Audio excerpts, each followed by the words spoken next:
understand that there's money at stake and there's business decisions at stake. And I think we have to sort all of those things out. But right now, it's like, I think our soul is on the line. And I know my soul, they know my soul. And I am praying that I get some of them to come over and see a little light. And then afterwards, we can have all the debates on how we reform the system so that it's all more fair. But I think, like you, Ryan, I wanted to support this president, and I cannot.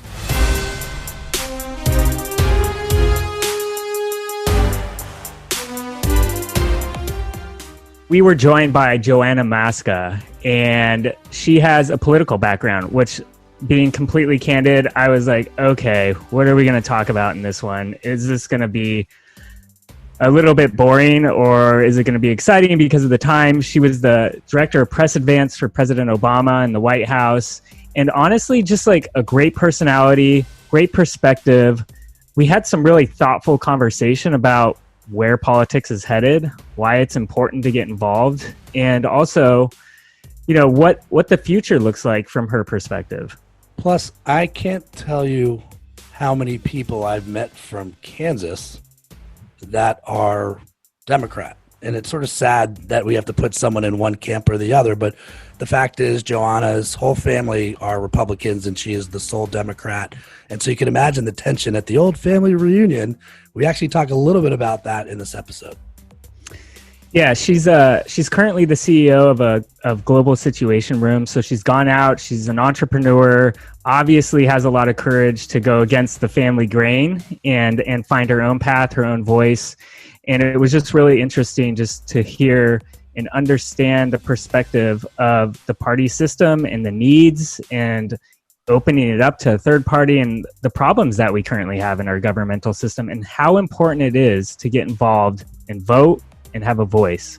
And here we are. We're just a couple days away from the day. And so, yeah, for the listener, we didn't really like put a point of view on red versus blue or left versus right. We really just talked about right versus wrong, and we cover a lot of ground. Hopefully you'll enjoy the episode.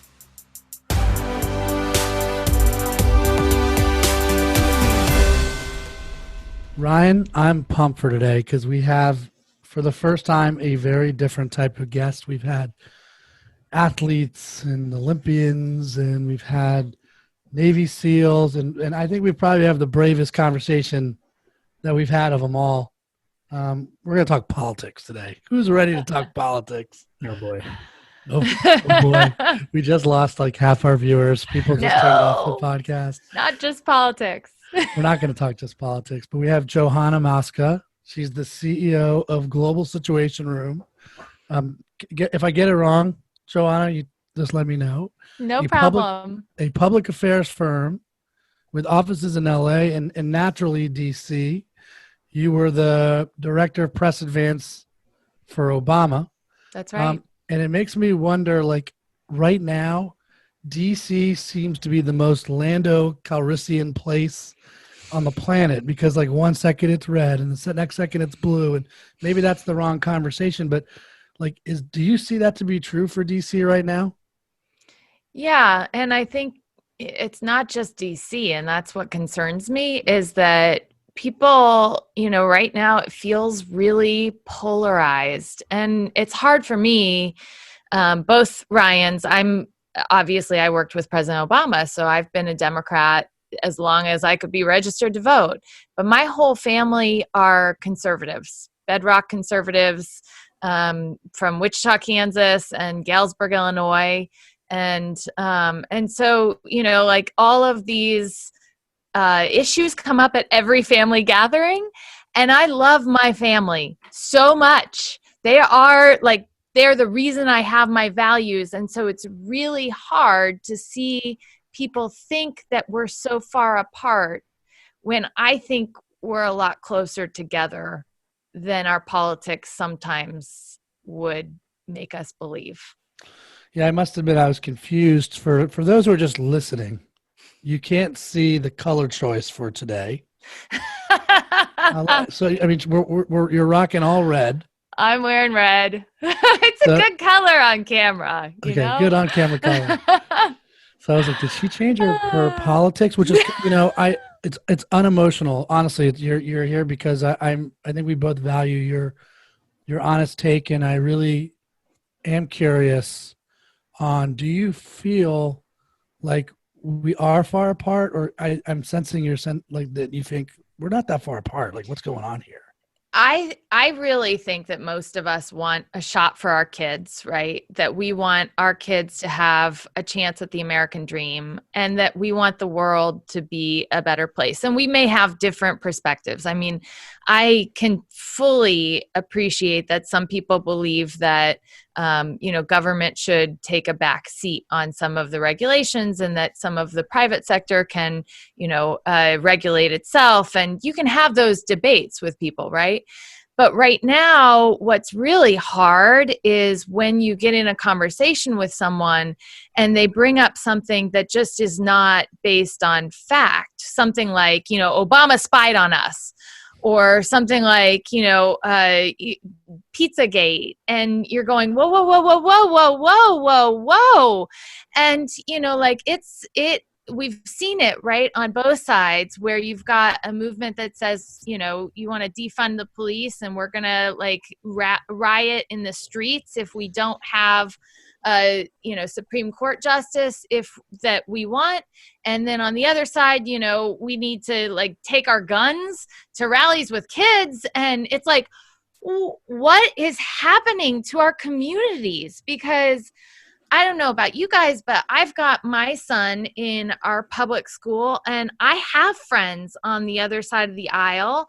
And I don't believe that we are, that we need to, I've heard, pick a side, we're going to civil war. Like, I don't believe that we need a civil war, one, or that would be a wise use of our time, two, or that's going to actually help the globe with all of these problems that we recognize together that we have, which is the economy is changing so dramatically and so quickly that a lot of people feel very left behind and vulnerable and scared. And we need to take this on, I believe, together.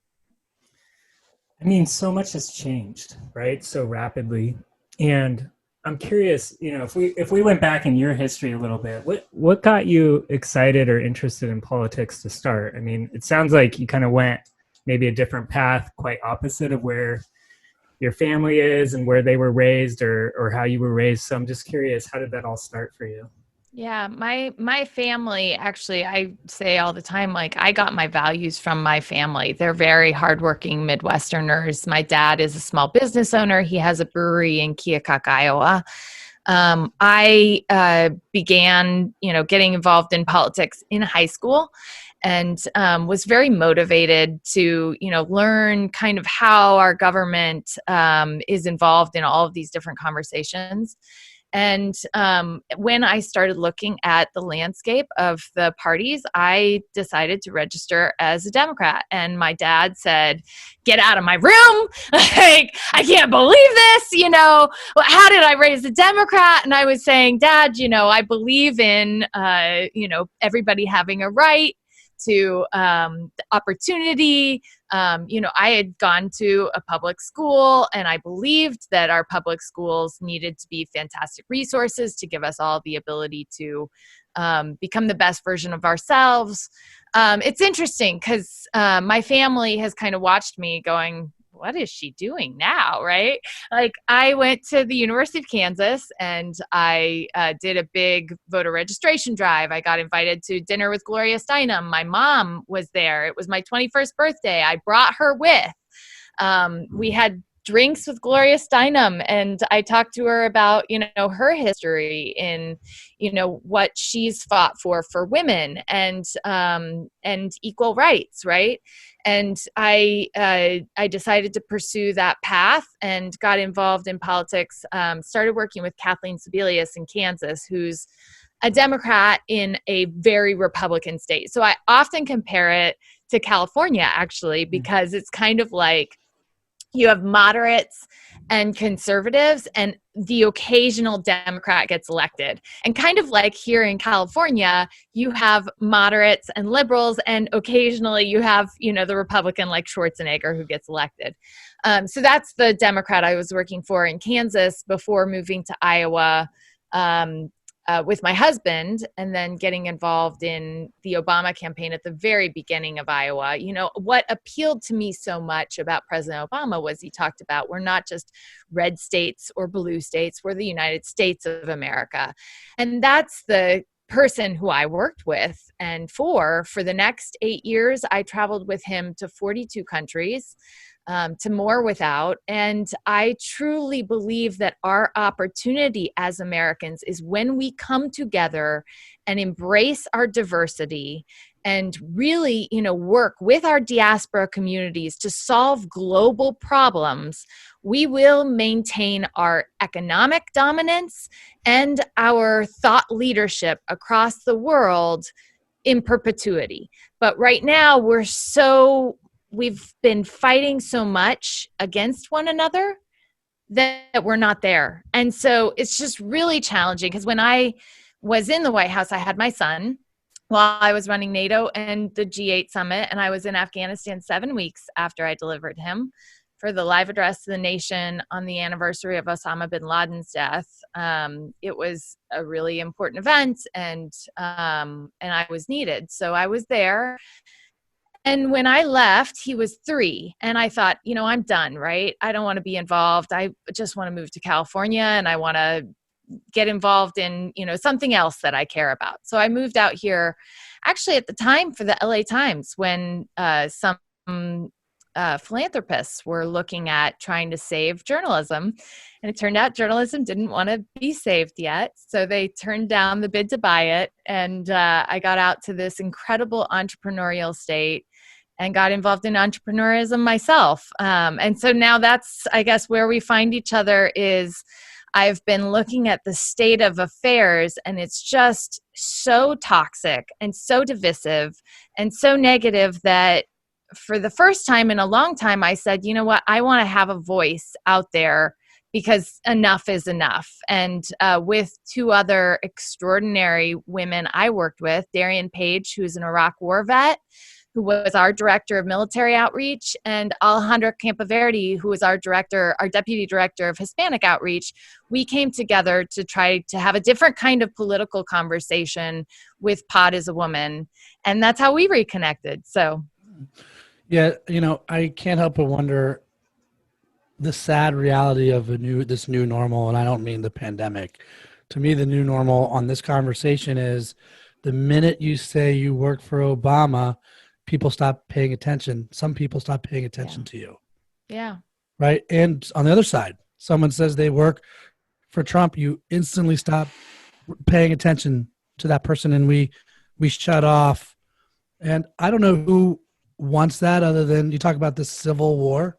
Yeah. But if it's like, if Russia is at the ready again, poor Russia, because I don't have any facts to say that it's right. You know what I mean? But how do we fix that? Like, how do we honestly come together and listen to one another? And I'll give you a second part of this, which is I can't imagine that the left and the right really are that far off on what's right and what's wrong.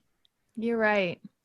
It takes leaders, number one, stepping up and saying, this is not okay, right? And so that's the part of why I thought this was such an important time for those of us who believe that resistance is not the answer, to, really have a place to be at the table.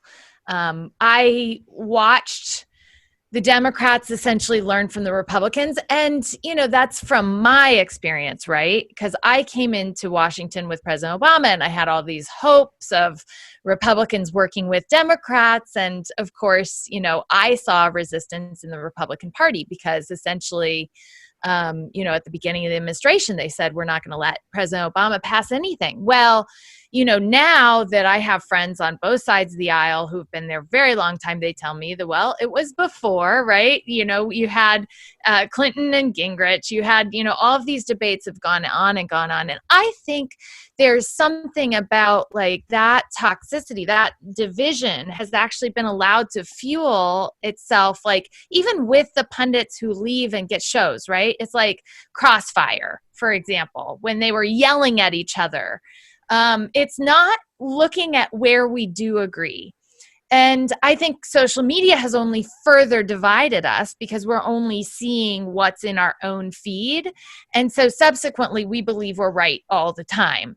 And in this resistance, the only people who end up winning is actually the politicians themselves who continue to get reelected without doing anything, and not the people who want them to make progress, right? Like we're sitting in a pandemic and we don't have a second relief package for small businesses that are hurting because people are fighting and think it's more important to keep fighting than to get something passed. And that's a problem. So, it's incumbent on us, I believe, as citizens to say, I am not going to look at just my own ideology. I am going to be willing to have a conversation with someone else and listen to where they come from. And when I am willing to sit down at that table, then hopefully they'll be listening to me too. And that's what we're doing. Like this Thursday, we'll be on with two Republicans. Darian Page and I will be on with two Republicans on an Aspen panel, kind of looking at where we can agree.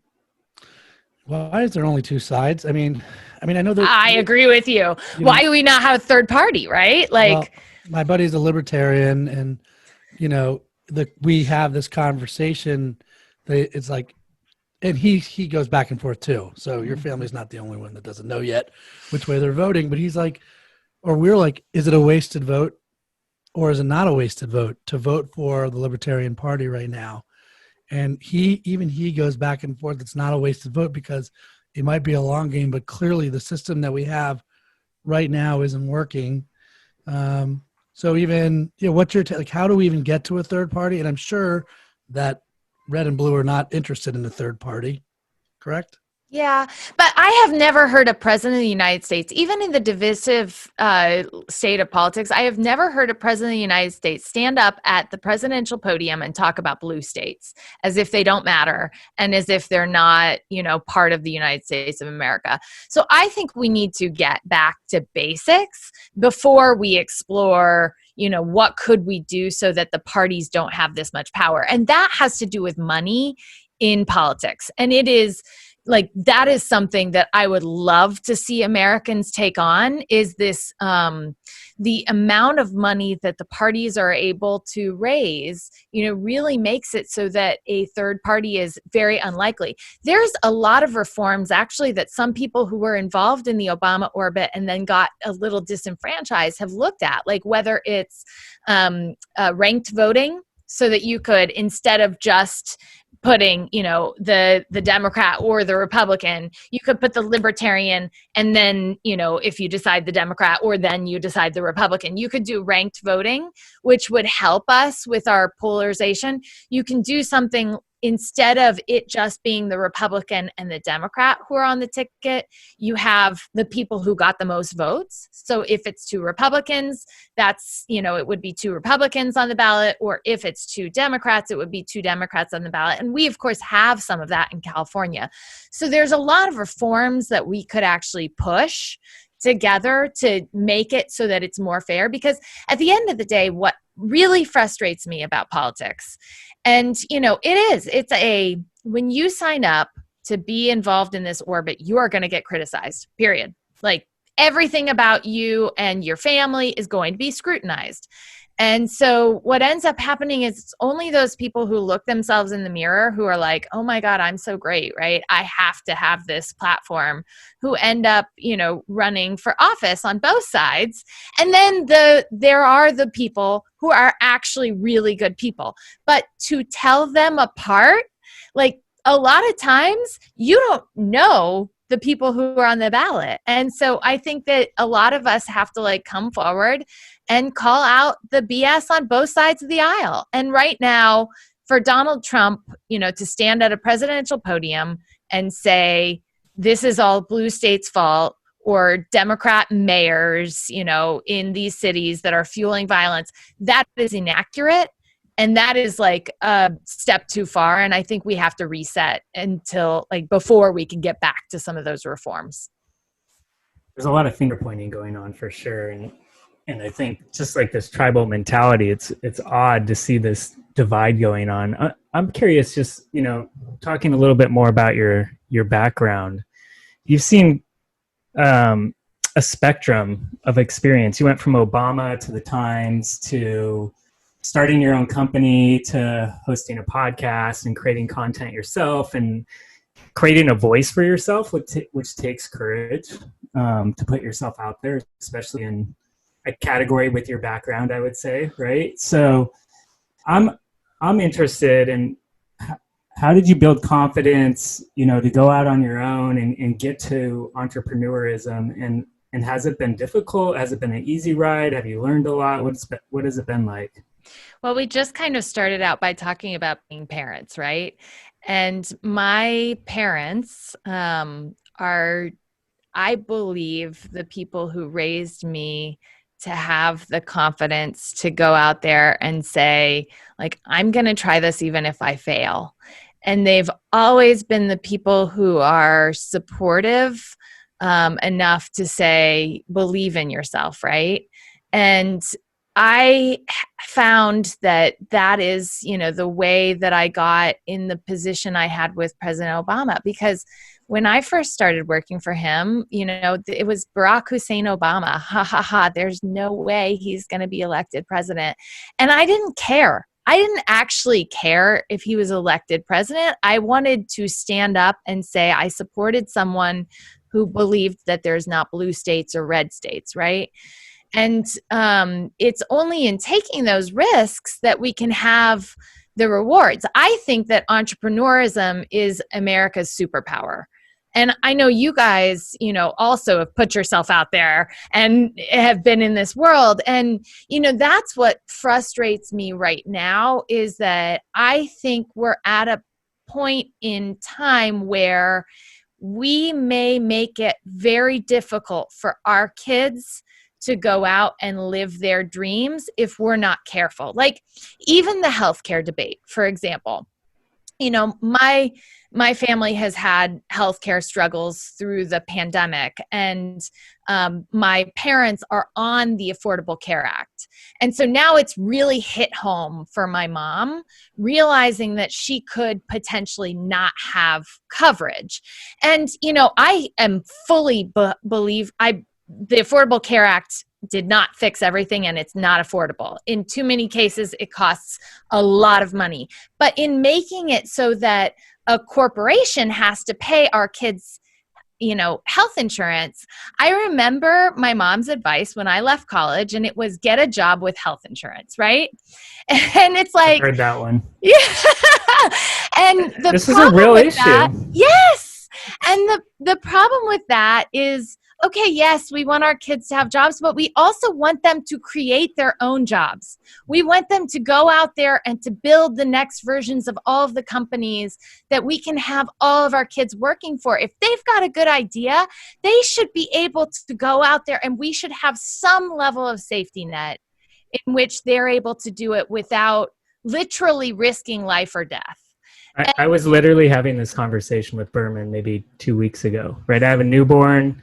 And it really puts people on a ledge of making a decision where maybe they have this internal feeling, hey, I know what courage feels like, but then you're balancing it against the safety of your family. Exactly. And that choice is being made in many families because people are putting themselves at risk with the pandemic and COVID. You're putting your family potentially at risk if you want to go out and start something. So it's like, how do you balance these choices with the current structure that we have? It seems like you put some thought into this. Oh yeah. And it's literally what keeps me up. Like for whatever reason, I am so motivated by policy. I hate politics, But, the thought of the world as it should be, right? Like where a good idea can be realized. When someone has a good idea, they can find the people who will support that good idea. They can fund that idea. They can realize that idea, and we can solve global problems. That is the world I want to see. And, in Galesburg, Illinois, my little hometown, we lost manufacturing. We lost Maytag. And so a lot of people lost jobs and livelihoods. And in us losing that big company, there is that you can't risk everything so you're going to have to move, right, for a job to a big city, which you can't afford. And we are not able to rebuild our small cities that way. So, that is, I believe that if Republicans and Democrats truly came together and said, yes, we want every single person to have a chance at the American dream. What does the American dream look like? How do we give people jobs and opportunities? We would get to the place where, we have a lot of this data and we can analyze it and we can say, okay, a place like Galesburg, Illinois has lost a lot of jobs. We need to increase our science and math and our STEM technologies.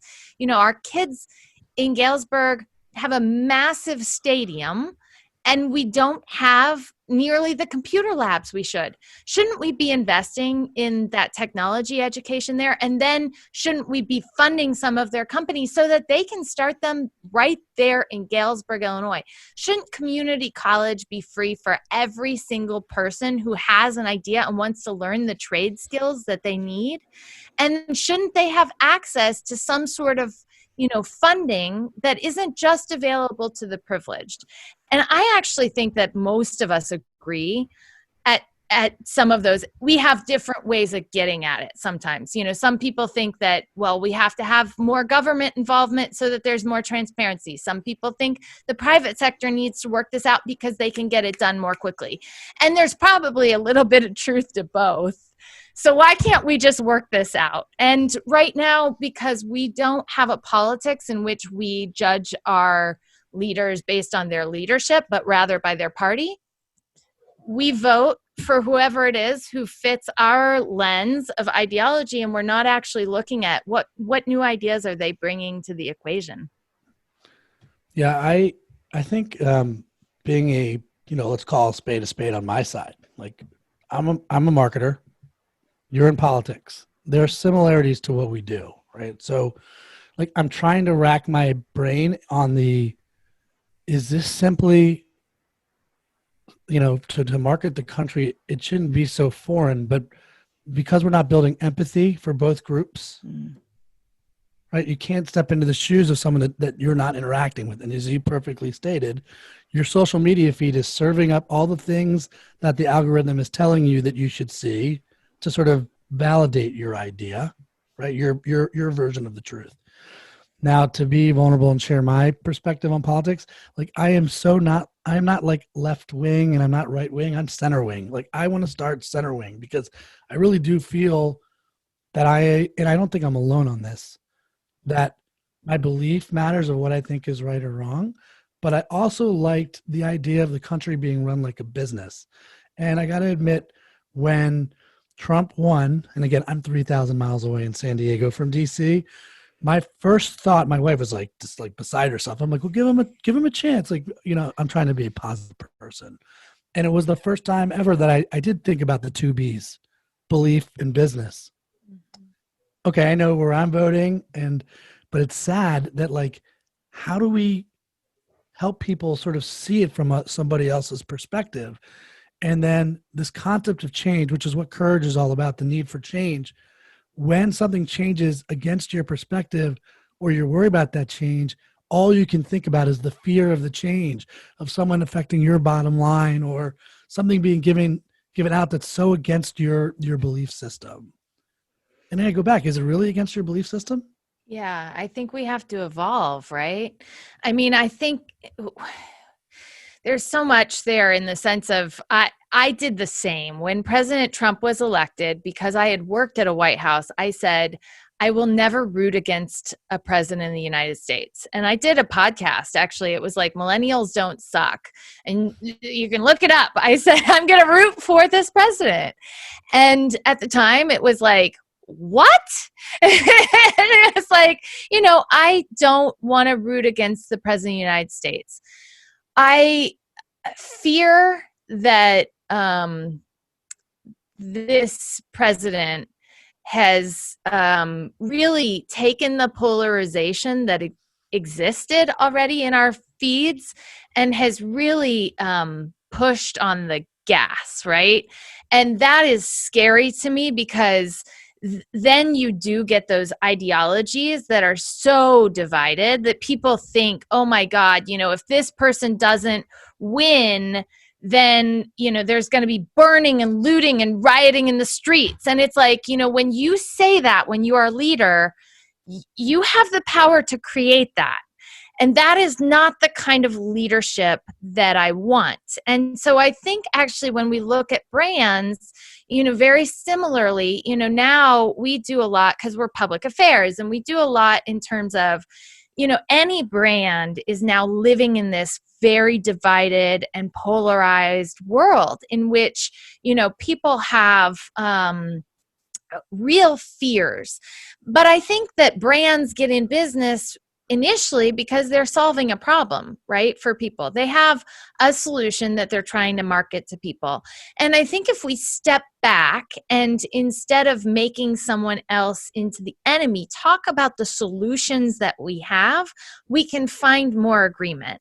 And so I'd like to see politicians on all sides do that. And I'd like to see brands really step forward, exactly what you're talking about, have the courage of conviction, right? So, if President Trump is on the side, let's say President Trump wins, we don't know what's going to happen on election day. We really don't. There's a very big chance that the popular vote could go very heavily to Joe Biden and that, there could be an electoral college win for President Trump. And so a brand now is in the position where they have 4 more years of President Trump with a population that voted overwhelmingly for Joe Biden, right? So how do they explain that they're working with the White House on anything? And I'm of the belief that if you've already told someone what you believe, if you've created that reservoir of goodwill, which is what we talk about a lot with Global Situation Room, if you have already talked about the solutions that you care about, and maybe it's, that you're going to work with any president on, justice reform or something like that, then you're at the table because that's of your belief, right? And so you don't have to go down the road that is so partisan. And I think it's only when we start talking about those real issues that we'll find some agreement. Yeah, but I don't sense. I don't sense that. I've heard this. Again, I got to be careful not to go down the rabbit hole here. Yeah. Right. But you can't have conviction without clarity. Well, you can have conviction on an issue, right? Like if you're a brand and you say, I'm going to stand for racial justice. But that's for clarity. Example. That's it clarity. It's clarity. Right. And it's also like, I am going to stand for racial justice every time, right? And so let's say President Trump is reelected. And by the way, President Trump just ended all trainings of bias and, talked about the indoctrination of our children in learning about different cultures. So, he's not very clear on these things, but, let's say he wins and you are the brand who's working on social justice reform and you've been working on racial justice reform and President Trump is asking people to come to the table. Are you as a brand going to say, I'm not going to go to the table with the President of the United States of America?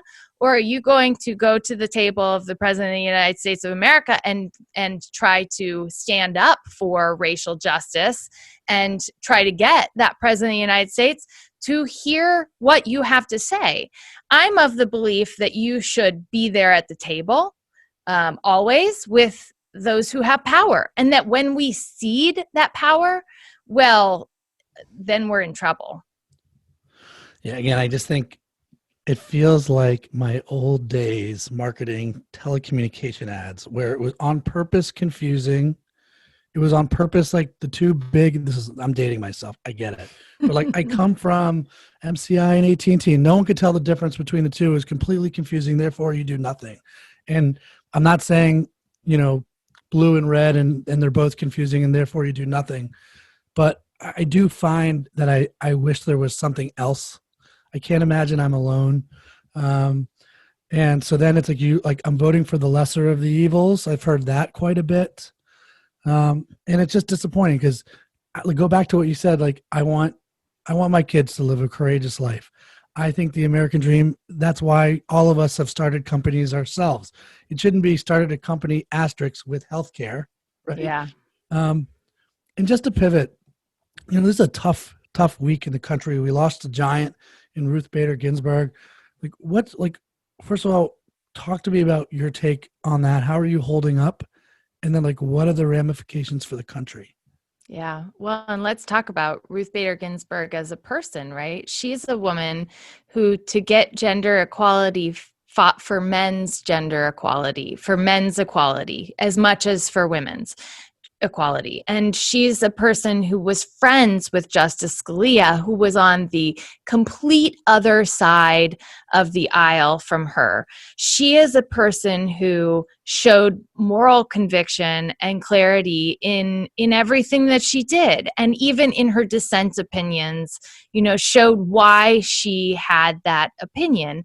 And so, it's a massive loss for our country that we have lost someone who has worked across party lines. But I believe that the next of those folks are actually out there because I've worked with them.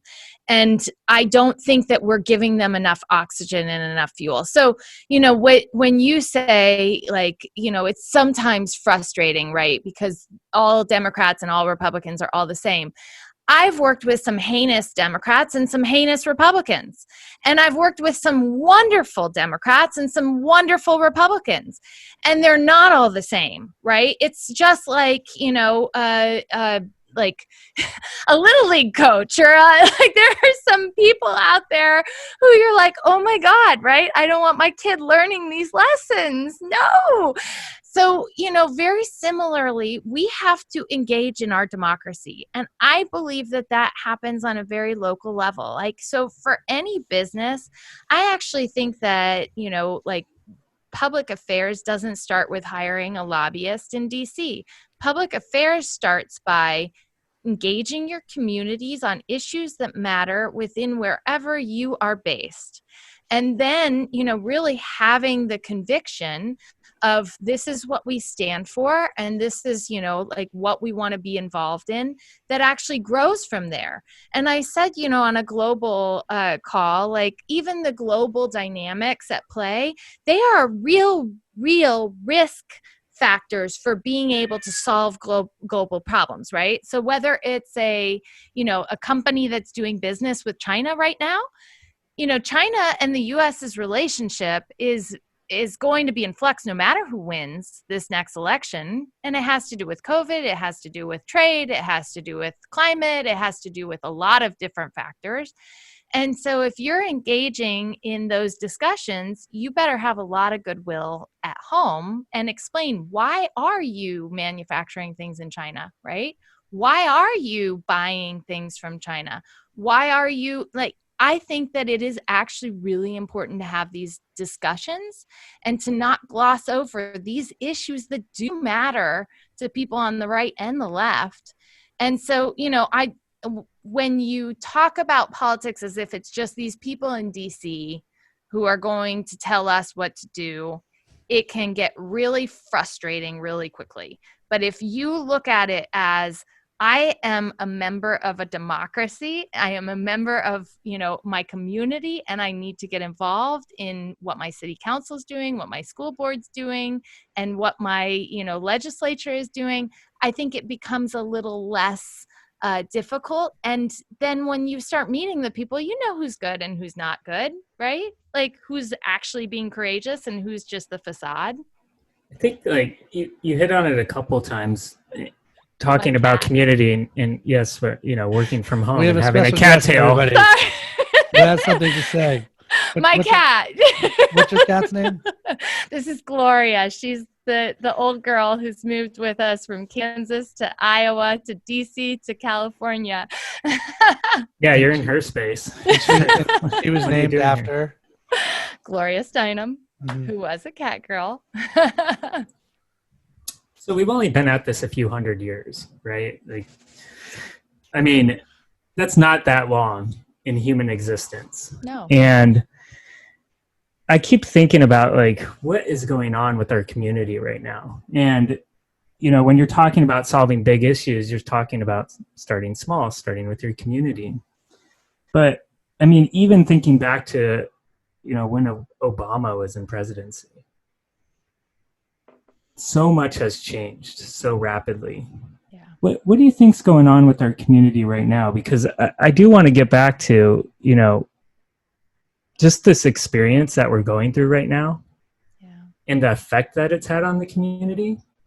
And I was just thinking, I said a few hundred years because in context, it's like, we've just been evolving this system. Do we have it all wrong? Like, I think this pause has given people a real serious thing to think about. And the fact that, more important issues seem to be bubbling up. And one of the big ones is like the sense of community keeps coming through as a theme. Yeah. And I'm just curious on like how much that is getting talked about.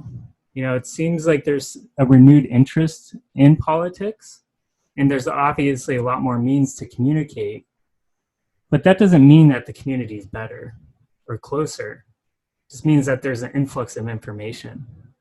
And so I'm just wondering like how you're thinking about that, what's going on in the local community, and how do you get more involved, especially in a time like this? It's so hard. It's a moment where, I think, first and foremost, I don't think it had to be this way. So when I'm sitting in my home with my son, who's 8, so he figures it out, right? He has real heavy emotions about being at home and not being able to go to school, and I miss my friends. And, like he was sitting there. One point I had to remind him that my grandmother was born in England during World War II, and she had to run to bomb shelters throughout her entire childhood. And so things could be worse, right? So I had to, give him this context. And the next day in chalk on our driveway, he drew a bomb shelter and then like drew our rooms in the bomb shelter. And it was like, oh my God, this is real. And this is very heavy. And I think, for all of us, it gives us that moment. Like, I'm so grateful I've gotten to be with my family for this extended period, because so many people have not had that privilege. They're still working on the front lines of a global pandemic, right? There are healthcare workers. And in that time that we all have, when we have that time to reflect, it's like, what did we do wrong, right? Like, and I think about the Obama administration, because there was so much hope at that moment. And I remember Matt Damon on one of our first the United Nations meetings. We'd all go to the Waldorf, was the place where the American delegation would have a big presence. And Matt Damon was actually filming a movie there. And I remember he came up to our staff office and was like, oh my God, you guys are so great, right? Like, you guys are. And then I remember the reenact when he was like, he didn't do enough. He hasn't addressed these issues. And, change is hard. It is almost impossible to get people to take on everything that we need them to do. And especially if you're alone, right? So if you think that the President of the United States can solve all of our problems, and you rely on the President of the United States to solve all of our problems, you are going to be disappointed. And so I will say that I have I believe that all too often we forgot the lessons that it's incumbent on all of us, right? It is every one of our voices that matters. It's not just the president of the United States. But on the flip side of that, I've never seen such power to show what's right as when you do have the office of the presidency. Like I remember in Senegal, when President Obama was in Senegal and he was asked a question about gay rights. And, at the time in Senegal, there were no rights for gay people in Senegal. And he took a very strong position that we believe in human rights and forced the other leader to, address this. And that is, slow power can change the dynamics for people and for rights around the world. And it's not going to do it overnight. But even with what we've seen on climate change, we have the day after the election right now, climate change is on the ballot because President Trump has announced his desire to pull out of the UN climate change agreement, which basically got 200 countries to agree that climate change is an issue and that we need to decrease our emissions so that we can tackle this real scientific problem that all of us know exists. So let's look at the pandemic as a scientific problem that we all know exists. We knew that the pandemic could happen. We knew any pandemic could happen. That's why you have a National Security Council that's actually designed to take that on. And President Trump, unfortunately, did away with some of that. Same is true on climate change. This should be a national security issue that we should be looking at every day of how we're addressing this and how we're leading the world. In stepping back of that leadership, we've actually given China the upper hand because China was the one that didn't want to have the climate change agreement. China was trying to derail the climate change agreement in Copenhagen. So if you look at these issues, if a leader takes these issues on, they are able to move the ball forward. The problem is we let them move it forward for 4 or 8 years, and then we give the other party power. And, China's planning on 50-year strategy while we're doing these, let's pass it back and forth every 4 years. And that is not the way we should be solving some of these massive scientific problems that we have. And when we look at it, and we stop doubting all the science and we start actually taking on some of the problems, we will be better for it. Yeah, but this is the process we put forth, right? This is in some ways you could say democracy. I mean, I'm not saying it is actually, and this is a tragic statement. Okay, but as you're talking, and I've said this before too, I'm like, you're so far advanced on knowing the realities of what's going on versus what the news tells us. And I go back to being, I think I'm a slightly educated guy, but I'm still 3,000 miles away from DC. And part of me is like, this may sound crazy, but I would question if I deserve a vote. I actually question if I have enough knowledge, am I the right person to decide who should be our president? Am I qualified enough to go, this is the person that should be in the White House? A lot of what we talked about today, and I'd love to get your take on this, but a lack of leadership, right? Power and clarity, power and leadership, power in the American dream, however you want to define that. But when I actually look at them, so far away from how decisions are being made, and it's like a game of operator, going from someone's mouth to how every news venue on the planet wants to put their spin on it versus how it shows up in my social media, where I feel like I don't even want to read it anymore. Yeah. And then you layer on, there's 340 million people in the country. Not easy to manage all that. And I think I'm in the top 15 to 20% of educated, and yet we all get a vote. I mean, what's your thought on all that? Maybe not a fair question. Look, we actually, if we look at the United States of America population, we have a system that hasn't been reformed to keep up with time, right? Like we have an immigration system that hasn't been reformed to keep up with time. So, one of the things that people are talking about is that we have a lot of people who are disenfranchised in Washington, D.C., in Puerto Rico, in territories. There's a lot of questions about whether we all have the right to vote, like as the starting base. So that is, a real question. And certainly, there's a big fight Stacey Abrams has been taking on with, she even was working across party lines in Georgia on trying to make sure that everyone has the right to vote.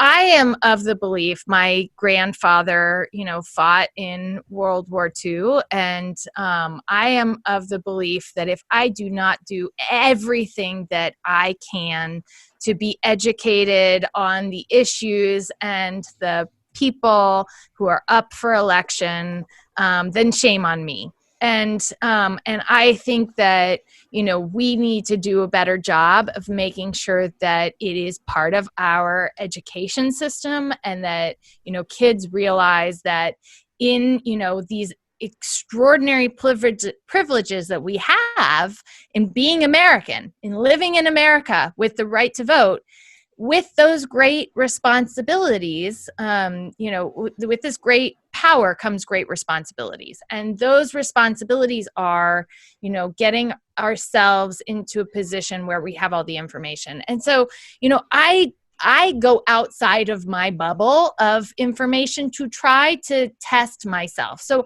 I go to Breitbart regularly. I go to Drudge Report regularly, even though Drudge Report published something with my email address on it at one point, and I got the most hate-filled emails I've ever gotten. But, I try to get outside of my comfort zone, and I think that's one thing that we should all be challenging ourselves on. Reform, there's actually real reform that we could pass. Like, I don't know if you guys watched Social Dilemma. I watched it because I wanted to know. And I really, good. Yeah, I do think we need to take on the fact that we are selling personal data. And is that something that we should have that's legal, right? Or should this be, illegal? That's a real question. And I think that those are questions that, our generation has to take on, because frankly, the generation that's in power right now, they don't all understand technology enough to ask some of these questions. It poses a bigger question, which is, how does politics stay up with the advancement that's going on in the world, right? Yes. Because evolution is happening quickly, and we know it's exponential. We can see it before our eyes. And all you have to do is look back 100 years, right? So in your view, how does that happen with our system currently and ping-ponging back and forth, and we're facing other global economies and groups of people that are thinking more long-term than we are. And we have a lot of infighting going on right now. And if you compare it to businesses, those are the businesses that fail, right? The ones that can't get the leadership thing right. And we talk to a lot of leaders about honesty, vulnerability, what it takes to be courageous, what that means, having faith and belief. And when you have two parties that maybe have some similarities in belief, but then you have like the polls that are happening right now. I think, one, how do you pull the system back together? And two, can it even keep up, or does it have to implode? I don't want it to implode. And I think that we've seen this in our democracy before, the 2 steps forward, 1 step back. And I'm hopeful that if we get back to some basics and, look, I'm telling everyone to vote for Joe Biden, and he himself is not going to be able to write all of these things. Like, I am fully aware of that.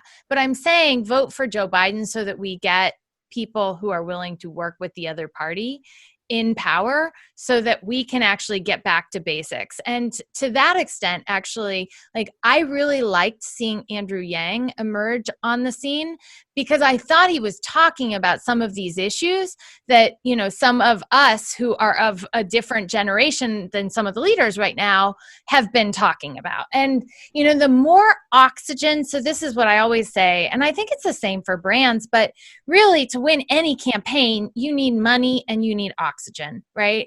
And so unfortunately, a lot of money and a lot of oxygen have gone to a lot of those who have kind of stale ideas, right? Like we see Lindsey Graham again, we see Mitch McConnell again on these issues. Like I actually did on the podcast on Pod is a Woman, I criticized Nancy Pelosi's response to the small business owner when she got her haircut, because I didn't think it was fair. And I thought, you know, no matter what the case is, small business owners are hurting. And, you know, like I think that this generation of leaders has done a lot.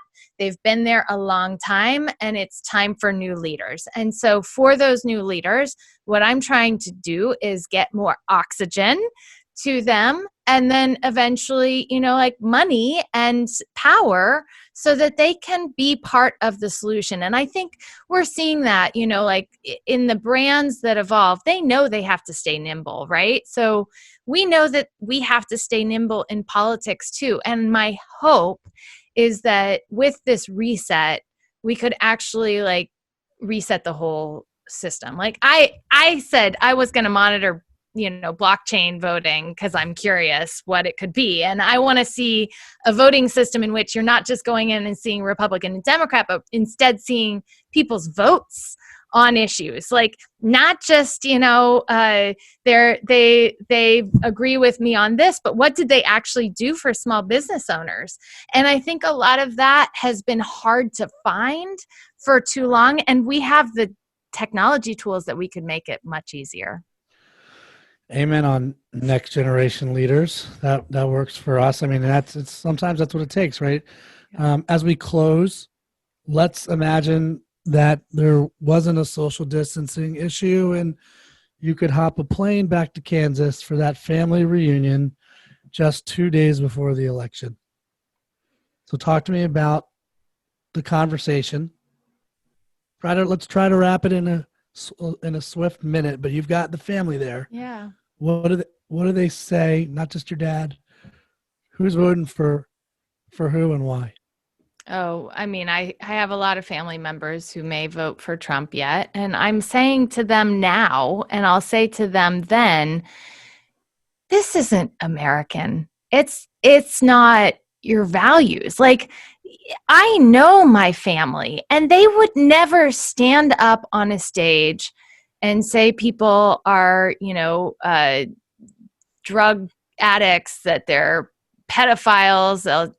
They'd never say things like, you know, oh, those Democrats are all awful. They're all burning down, you know, our cities. Like, if you wouldn't say these things, if you wouldn't allow your kids to say these things, how can you vote for this president? And I understand that, you know, there's money at stake and there's business decisions at stake. And I think we have to sort all of those things out.